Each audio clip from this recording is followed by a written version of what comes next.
Abay, ang sarap nga raw panoorin maglaro ng depensa ni Jared Vanderbilt para nga sa Lakers laban sa Wizards. Well, sa game nga nila ngayong araw ay nag-increase ng minuto ni Vando from 12 to 13 minutes ay ngayon ay 16 minutes na nga ito.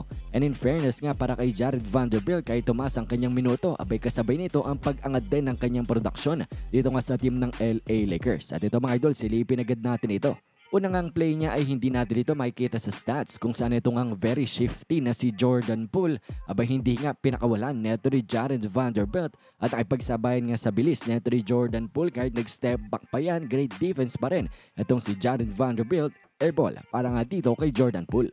At ang isa pa sa mga specialty ni Jared Vanderbilt ay ang kanyang offensive rebounding. At sa mintis niya, neto ni LeBron James dito mga idol ay hindi nga siya na backsoutan ng mabuti ng Wizards. At talaga nga namang laging present si Jared Vanderbilt pagdating sa offensive rebound. At actually natap niya nga lang ang bola dito pero it is enough para nga hindi ma-secure ng Wizards ang bola at siya muli ang nakakuha nito mga idol. Another possession para sa Lakers. And then, biniktima nga niya na naman itong si Jordan Poole dito at talaga nga namang hindi niya binibigyan ng space to operate itong ang gwardiya ng Washington Wizards at talaga nga namang hinaharas. At ang kanyang ginagawang yan ay nagresulta ng steal para nga dito sa kanya, fast break opportunity.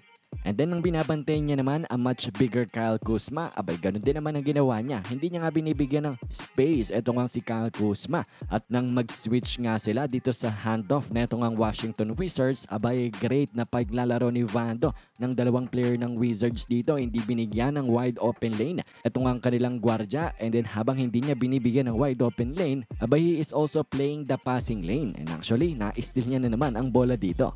And then alam naman natin the activity continues para kay Jared Vanderbilt at sa mintis nga na naman ni LeBron James dito abay another opportunity nga yan para kay Vanderbilt to get an offensive rebound and actually nagresulta nga ito ng put-back dunk niya.